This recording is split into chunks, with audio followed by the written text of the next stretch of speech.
فرحان، قیوم چودھری، رانا سلیم، رضا قادری، رانا بلال ریاست سمیت دیگر معزز صحافی حضرات بھی موجود تھے۔ خانیوال سے ہمارے اسٹاف رپورٹر مہر فیصل حیات کی رپورٹ کے مطابق ڈی پی او خانیوال علی وسیم کی ہدایات اور اے ایس پی کبیر والا سدرا خان کی سربراہی میں تھانہ حویلی کورنگا پولیس کی منشیات فروشوں کے خلاف کارروائیاں جاری۔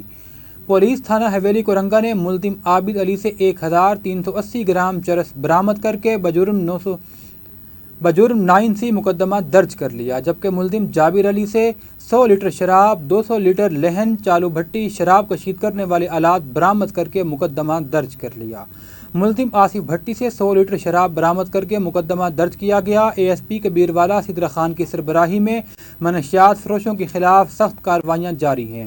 ایس ایچ او تھانہ حویلی کورنگا سعید آصف کا پنجاب ٹائمز سے خصوصی گفتگو کرتے ہوئے کہنا تھا کہ منشیات فروش معاشرے کا بدترین ناسور ہیں۔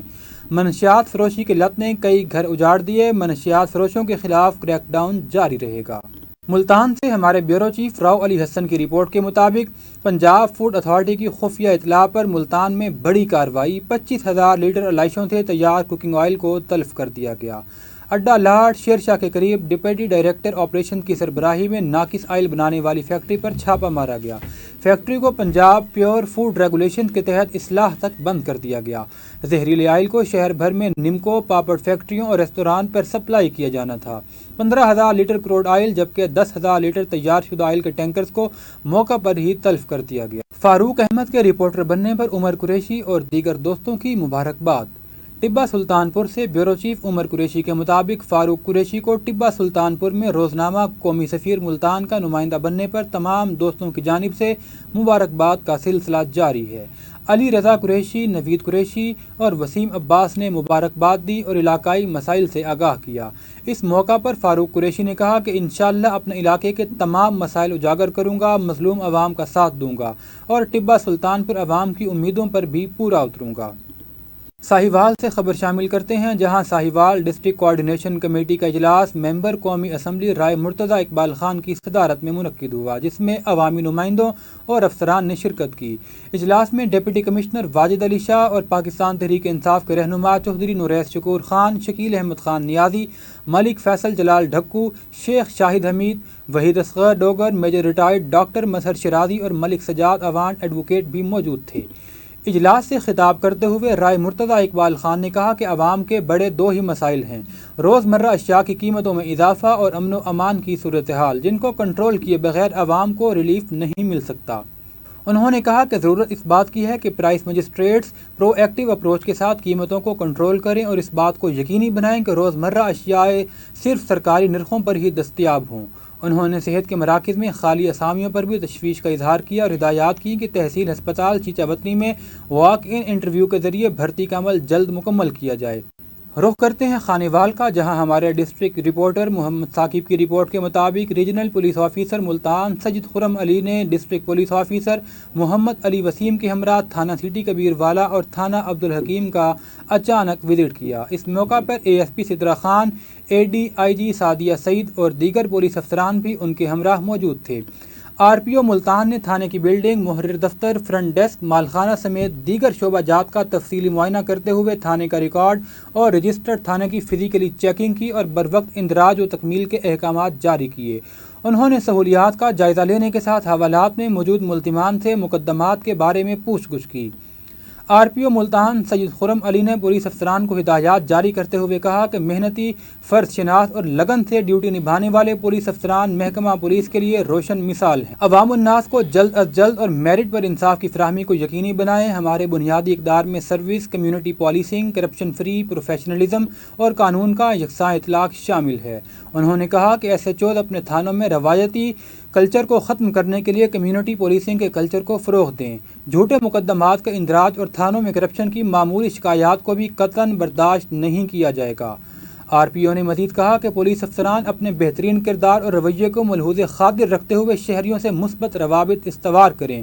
معاشرے کو جرائم پیشہ عناصر سے پاک کرنے کی مؤثر حکمت عملی کے تحت اقدامات اٹھائیں، زنا بالجبر اور جنسی تشدد میں ملوث ملزمان کے ساتھ کسی قسم کی رعایت نہ برتی جائے اور ایسے عناصر کے خلاف ٹھوس اقدامات عمل میں لا کر انہیں کیفر کردار تک پہنچایا جائے۔ خبر شامل کرتے ہیں وہاڑی سے، جہاں ڈسٹرکٹ رپورٹر محمد معظم کی رپورٹ کے مطابق ڈپٹی کمشنر مبین الہی کی ہدایات پر ڈی ای او انڈسٹری عابد حنیف نے وہاڑی ٹھینگی کے مختلف علاقوں میں پیٹرول پمپس کے پیمانے کو چیک کیا۔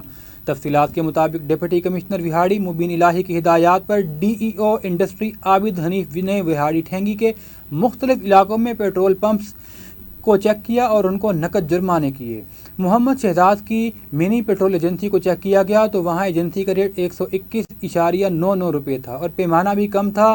5,000 روپے ان کو جرمانہ کیا گیا اور وارننگ دی گئی، جبکہ مختلف پیٹرول پمپس کو چیک کرنے کے بعد جرمانے کیے گئے، جس پر اہل علاقہ نے ڈی سی او وہاڑی اور ڈی ای او انڈسٹری عابد حنیف کی اس کاوش کو سراہا۔ اس موقع پر ڈی ای او انڈسٹری عابد حنیف نے کہا کہ منافع خوروں اور اوور چارجز لینے والوں کے خلاف کارروائی بلا تفریق جاری رہے۔ مٹیاری سے علی فیضان کی رپورٹ کے مطابق جماعت اسلامی کا جلسہ سرہندی جماعت کے روحانی پیشوا پیر غلام مجدد سرہندی کی جانب سے ایک پروقار جلسہ منعقد کیا گیا، جس کے مہمان خصوصی جماعت اسلامی کے مرکزی امیر سراج الحق تھے۔ اس پروقار تقریب میں پیر غلام مجدد سرہندی نے جماعت اسلامی میں باقاعدہ طور پر شمولیت کا اعلان کرتے ہوئے کہا کہ ملک میں مسلح نہیں بلکہ نظریاتی دہشت گردی ہے۔ 22 کروڑ عوام کو یرغمال بنایا گیا ہے، اس وقت مظلوم کا ساتھ دینے والا کوئی نہیں، سب مظلوم کی صف میں کھڑے ہیں۔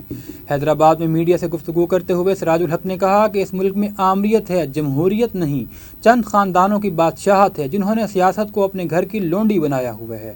ملک میں مارشل لا ہو یا جمہوریت، یہ ہمیشہ اقتدار میں رہتے ہیں۔ انہوں نے کہا کہ انہی بدعمالیوں کی وجہ سے ملک دو لخت ہوا اور اب بھی یہی اس ملک کو تباہ کر رہے ہیں۔ ان کا مزید کہنا تھا کہ نئی نسل کو تباہ کیا گیا ہے، اس نظام کے خلاف اٹھ کھڑے ہونا ہوگا۔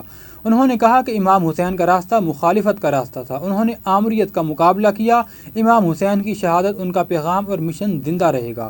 انہوں نے کہا کہ ملک میں مسلح دہشت گردی نہیں، نظریاتی دہشت گردی ہے۔ سندھ کے عوام سے مزید 2 نئے ٹیکس بجلی کے بل میں شامل کرنے پر گہری تشویش ہے۔